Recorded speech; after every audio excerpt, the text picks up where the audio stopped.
Bismillahirrahmanirrahim. Nama saya Muhammad Syazwan bin Abdul Rahman, KL1810340. Jadi, kami mendapat satu tugasan kerja, iaitu untuk melakukan satu alat kajian ataupun satu alat ujian dalam kerja berkumpulan. Jadi, sebelum saya masuk pada lebih lanjut, tajuk alat kajian kami adalah soal selidik sikap dan amalan adab belajar dalam kalangan kaum muslim. Jadi kerja dalam alat kajian ini adalah satu benda yang mustahil sebenarnya untuk melakukan satu alat kajian ini, sebab benda ni pun adalah luar jangkaan. Sebab yelah kena apa kata, kena selidik dulu dalam 10 alat ujian yang lain sebelum buat kerja ini. Okey, kita pergi kepada next slide.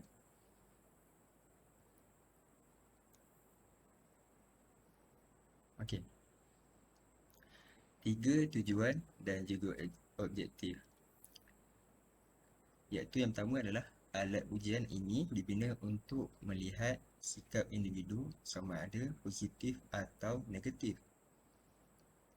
Yang kedua, alat ujian ini dibina untuk melihat amalan adab belajar yang berkesan. Yang ketiga, alat ujian ini dibina untuk melihat tingkah laku individu dalam kehidupannya. Jadi, tujuan alat kajian kami lebih untuk melihat personaliti ataupun sikap individu.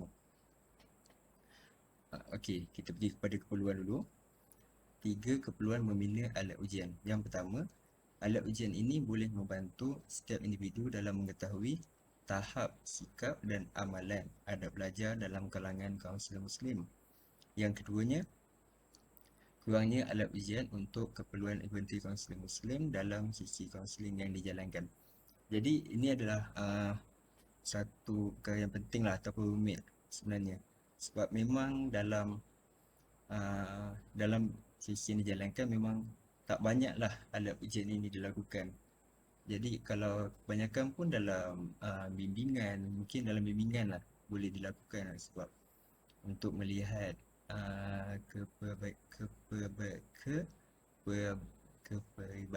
kepribadian itu.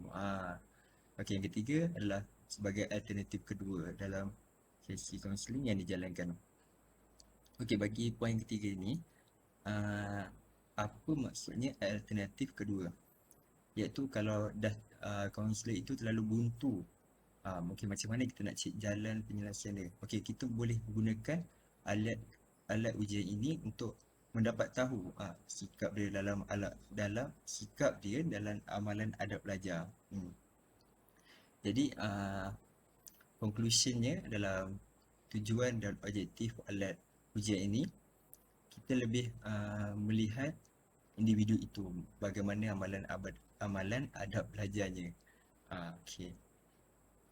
Dan dalam alat ujian dan dalam alat kajian kami ini, kami menggunakan teori perancangan tingkah laku, dan kami combinekan untuk jadikan alat ujian ini. Sebenarnya alat ujian ini adalah apa kata, satu perkara yang berbeza lah. Bila kami buat berbincang, dia sebenarnya pendapat lain-lain. Maknanya bila kita nak combine benda tu agak rumit jugalah. Dia dapatlah apa kata, pengalaman yang lain dalam bina alat ujian ni. Sebab pada pendapat saya lah, alat ujian ni tak pernah lagi dengar. Memang yelah kita yang buat, jadi macam tak pernah dengar kan alat ujian ni. Dia agak pelik lah juga, walaupun banyak kebaikan dia dalam alat ujian ni. Dan alat ujian ni mungkin apa kata, boleh dilaksanakan pada waktu akan datang untuk dapat dimanfaatkan kepada kaunselor-kaunselor yang lain. Okey, itu sahajalah daripada saya, dan kita pergi kepada pembentangan seterusnya. Okey.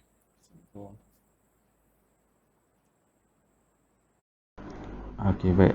Assalamualaikum warahmatullahi wabarakatuh. Baik, nama saya Muhammad Nafal Kimi bin Azlan. Saya akan menerangkan tentang teori berkenaan dengan alat ujian ni lah. So, teori yang digunakan ialah teori perancangan tingkah laku, iaitu pengasas dia Arjen 1991. So, teori ni dia menekankan tentang pembentukan dan perubahan tingkah laku seseorang berlaku akibat pertimbangan. Okey, antara faktornya sikap terhadap tingkah laku, persepsi kawalan tingkah laku dan norma subjektif yang membentuk niat tingkah laku sebelum terjadinya tingkah laku sebenar. So, menurut teori ini ada beberapa faktor. Ada 4 jenis faktor, iaitu sikap terhadap tingkah laku, norma subjektif, persepsi kawalan tingkah laku, kemudian niat tingkah laku lah. So, untuk faktor yang pertama, sikap terhadap tingkah laku. Okey, untuk yang pertama, penilaian menyeluruh seseorang tentang sesuatu tingkah laku sama ada positif atau negatif berdasarkan kepercayaan terhadap tingkah laku dan kesan melakukan tingkah laku tersebut sama ada baik ataupun buruk. So, untuk faktor yang kedua iaitu persepsi kawalan tingkah laku. So, persepsi kawalan tingkah lakunya iaitu persepsi susah ataupun senang bagi seseorang untuk melakukan sesuatu tingkah laku. Okay, untuk yang ketiganya iaitu norma subjektif, iaitu satu terms atau satu terma faktor sosial yang menunjukkan kepada persepsi seseorang terhadap tekanan sosial yang diterima daripada orang-orang yang dianggap penting dalam hidup mereka sama ada untuk melakukan atau tidak melakukan sesuatu tingkah laku. Faktor yang terakhir iaitu niat. Selalunya niat merupakan faktor yang utama, tapi dalam teori ni niat ni merupakan faktor yang terakhir lah. Faktor yang keempat iaitu niat tingkah laku. Okay, untuk niat, faktor motivasi dalam diri seseorang sama ada melakukan ataupun tidak melakukan sesuatu tingkah laku. So, 4 faktor ni amat penting lah di dalam alat ujian ni. So, alat ujian ni dia macam mana? Dia mengesan 4 faktor ni lah. Okay, untuk seterusnya, teori ini merupakan sebuah teori umum yang sesuai diaplikasikan untuk perubahan sebarang tingkah laku serta sering digunakan dalam kajian bidang sosial dan pendidikan. Jadi teori ini banyak dilakukan dalam terutama sekali dalam ke arah bidang sosialiti lah dan pendidikan, sebab dia melibatkan tingkah laku. Kemudian memberi fokus kepada faktor sikap terhadap tingkah laku. Dia memberi fokus kepada faktor sikap tingkah laku, norma subjektif dan persepsi kawalan tingkah laku. Yang 3 terawal saya terangkan tadi. Terlebih dahulu supaya proses perubahan tingkah laku sasaran lebih mudah berlaku. Baik, kemudian menyatakan bahawa faktor persepsi kawalan tingkah laku juga mampu menyebabkan tingkah laku berlaku tanpa melakukan proses pembentukan niat tingkah laku.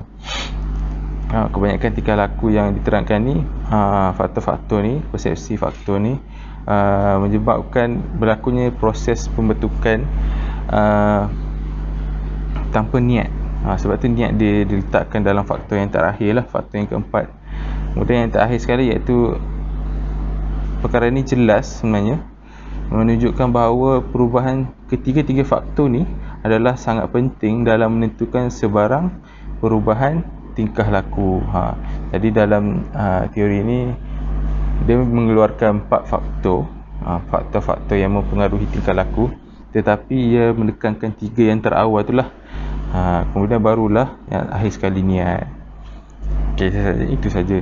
Sekian. Assalamualaikum warahmatullahi wabarakatuh. Bismillahirrahmanirrahim. Assalamualaikum warahmatullahi wabarakatuh. Saya Nur Muhammad bin Azman dan saya akan membentangkan tentang skala pengukuran yang digunakan dalam ujian. Baik, dalam ujian ini kami menggunakan skala nominal dan skala Likert. Apa itu skala nominal dan mengapa?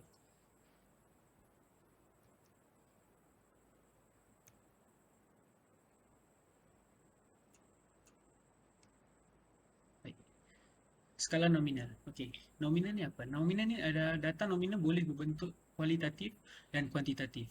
Walau bagaimanapun, label kuantitatif tidak mempunyai nilai atau hubungan yang berangka.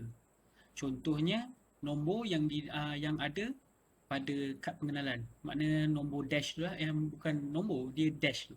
Itu tidak boleh digunakan dalam data lah. Data tidak boleh baca lah. Jadi data nominal ni dapat dianalisis menggunakan kaedah pengelompokan. Mana kita letaknya satu-satu. Jadi pemboleh ubah dapat dikelompokkan menjadi beberapa kategori dan untuk setiap kategori, frekuensi atau peratus dapat juga dihitung. Baik. Data juga dapat disajikan secara visual seperti dengan menggunakan carta pie. Jadi di sini bermaksud skala nominal ni lebih bergantung kepada lebih tertumpu pada kalau dalam soal selidik kita letak pada bahagian A, iaitu ada ni lah, nama orang, jantina dan kewarganegaraan. Ada beberapa contoh data nominal yang paling biasa. Ini standard. Ada juga kita letak CGPA, kita ada letak bangsa. Jadi data nominal juga dikenal sebagai skala nominal. Adalah jenis data yang digunakan untuk melabel pemboleh ubah tanpa memberikan nilai kuantitatif. Di mana kita menggunakan skala ini untuk sebagai orang kata sebagai tanda aras. Makna itulah permulaan untuk memulakan soal selidik. Jadi tiada nilai yang dikira, hanya sebagai tanda. Apa yang kita buat, apa yang kita gunakan, ianya bukanlah untuk dikira tapi sebagai satu contoh. Maksud saya bukan contoh. Dia seperti tanda lah, tanda. Tak, maaf ya. Jadi kebiasaannya ianya diletakkan pada awal soal selidik lah, iaitu bahagian A. Seterusnya adalah skala Likert. Kenapa? Skala Likert. Skala Likert ni apa? Baik, skala Likert ni adalah ianya mengharuskan seseorang responden untuk menunjukkan tingkat melengkapkan kuesioner yang mana persetujuannya terhadap beberapa rangkai pertanyaan. Okey, nanti saya akan terangkan lagi. Okey, pertanyaan atau pernyataan yang digunakan dalam penelitian ini biasanya disebut sebagai variabel penelitian dan juga ditetapkan secara spesifik oleh peneliti ataupun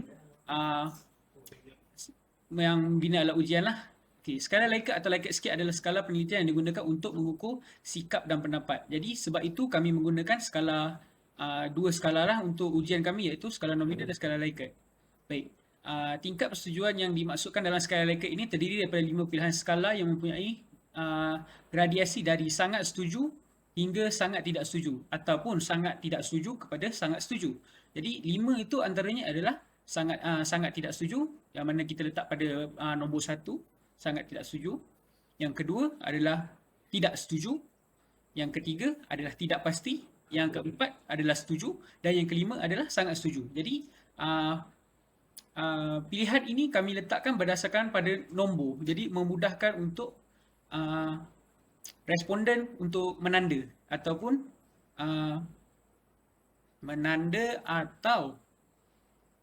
jawablah. Baik, jadi contoh soalannya ini adalah beberapa contoh. Okey, ini contoh soalan yang diletakkan pada skala Likert. Ini soalan daripada kami punya soal selidik di mana so soalan kat sini saya letak 2 saja, iaitu saya sentiasa membimbing klien supaya tidak meninggalkan solat fardu 5 waktu sehari semalam. Dan yang kedua adalah saya sentiasa membimbing klien supaya tidak bersifat dengan sifat mazmumah, iaitu keji. Baik. Soalan-soalan ini yang diletakkan di dalam soal selidik. Jadi menggunakan skala Likert ianya adalah lebih mudah dan juga memberikan masa untuk responden menjawab sama ada mereka setuju, sangat setuju, tidak pasti, tidak setuju ataupun sangat tidak setuju. Jadi ini juga memudahkan pada pembuat soal selidik, mana menggunakan skala Likert ini adalah lebih mudah. Seterusnya, skala Likert atau Likert scale adalah skala penelitian yang digunakan untuk mengukur sikap dan pendapat. Jadi inilah sebab mengapa kami memilih 2 skala yang mudah, iaitu skala nominal dan skala Likert. Kat sini juga dah tulis skala Likert ini yang digunakan untuk mengukur sikap dan pendapat. Jadi mengikut daripada kami punya inventory adalah inventory kaunselor Muslim, di mana kami mengukur sikap dan pendapat sikap kaunselor Muslim itu sendiri. Jadi sebab itu kami menggunakan dua skala inilah. Baik, sekian daripada saya. Sekian, terima kasih. Okay, bismillahirrahmanirrahim. Assalamualaikum warahmatullahi wabarakatuh. Nama saya Muhammad Fibil Rosli. Akan membentangkan bahagian saya iaitu bilangan item dibina. Okey, melihat kepada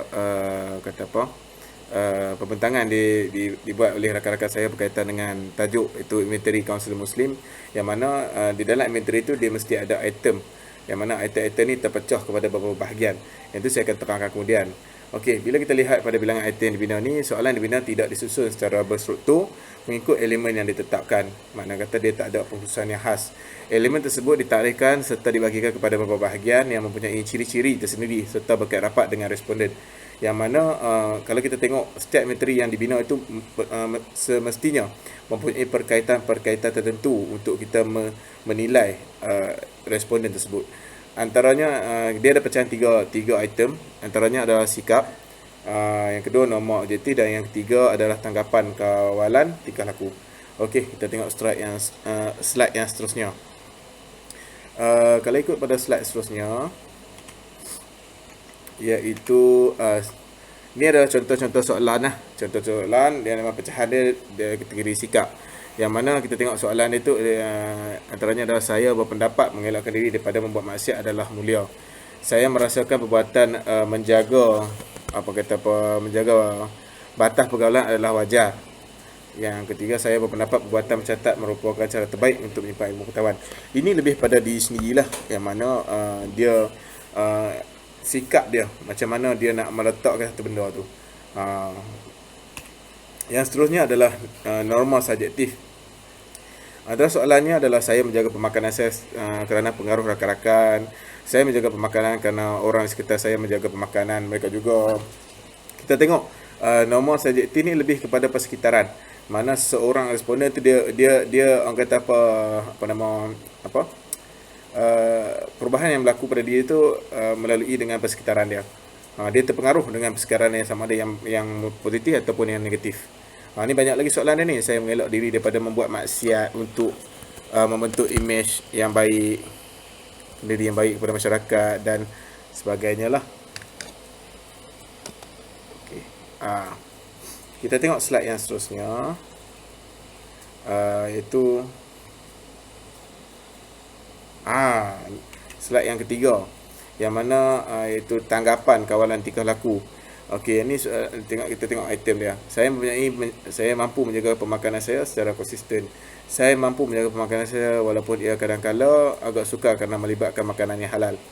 Saya mampu mengelakkan diri daripada membuat maksiat kerana ia dapat menyucikan hati yang kotor. Saya mampu mengelakkan diri daripada membuat maksiat walaupun ia menguji ketabahan dan keimanan saya.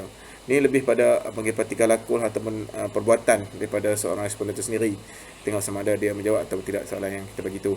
Ini banyak lagi lah soalan-soalan dia tu. Nanti boleh kita rujuk balik pada borang inventory yang akan ada pada pembentangan seterusnya lah. Saya satu saja daripada saya. Sekian, wassalamualaikum warahmatullahi wabarakatuh.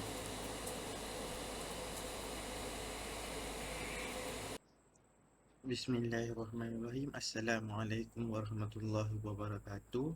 Nama saya Muhammad Arman Syah bin Al-Hafiz, bernombor metrik I181035050. Okey, pada hari ini saya akan membentangkan refleksi inventory semasa menjalankan inventory, iaitu inventory yang kami dapat iaitu inventory kaunselor Islam. Okey, semasa untuk menghasilkan inventory tersebut daripada mencari definisi, objektif, lagi teori, kajian lepas dan sebagainya, ia menghasilkan tugasan yang amat mencabar dan memerlukan banyak bahan bacaan. Okey, di sini kami memerlukan banyak bahan bacaan. Bahan bacaan daripada jurnal, daripada berbagai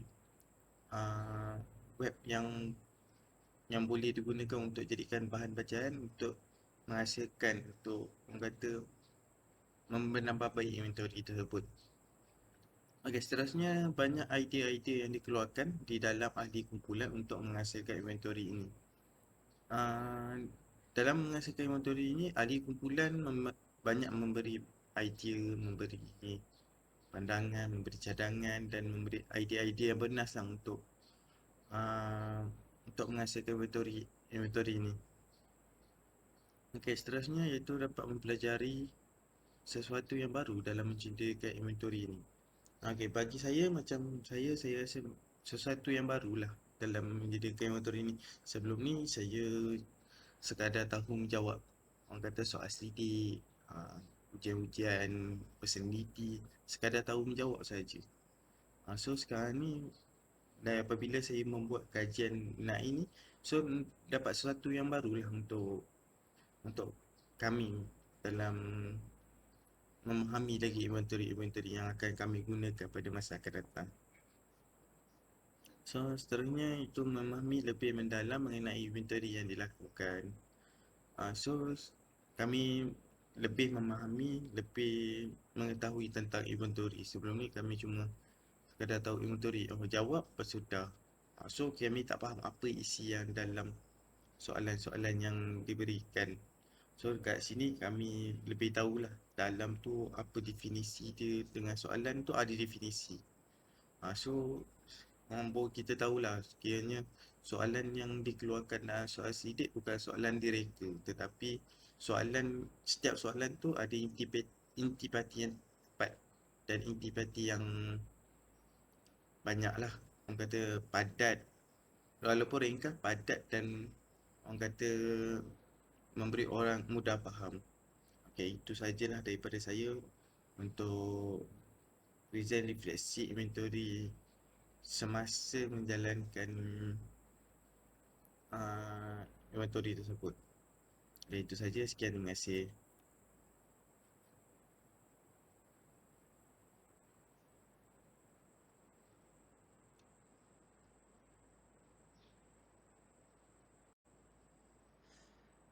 Assalamualaikum warahmatullahi wabarakatuh. Nama saya Muhammad Aiman bin Edi Wahid, I1810.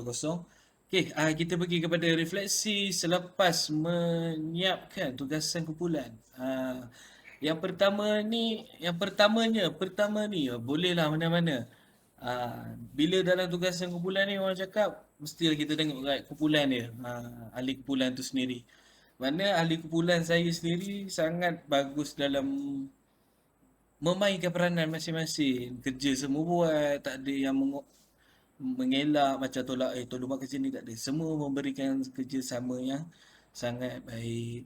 Tu seterusnya inventory ni bagi saya sendirilah dia bagi saya inventory ni sangat berkesan di mana berkesan untuk seorang kaunselor untuk mengenal pasti ataupun boleh menangani sesuatu isu tu mengikut keadaan ataupun situasi klien tu sendirilah.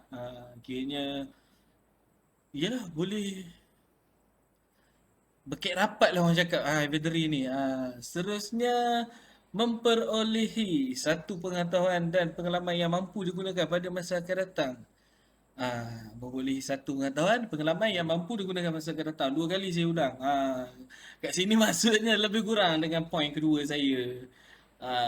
Kiranya hasil daripada buat tugasan kumpulan ni dalam buat mencari inventory yang kita orang patut cari. Dia orang cakap macam satu ilmu baru lah, input baru yang berguna untuk kita ni sebagai seorang kaunselor yang pada masa akan datang. Kiranya amat berguna lah. Macam sebelum ni ada yang kita tak tahu, kita jadi tahu. Itu sahaja daripada saya. Terima kasih.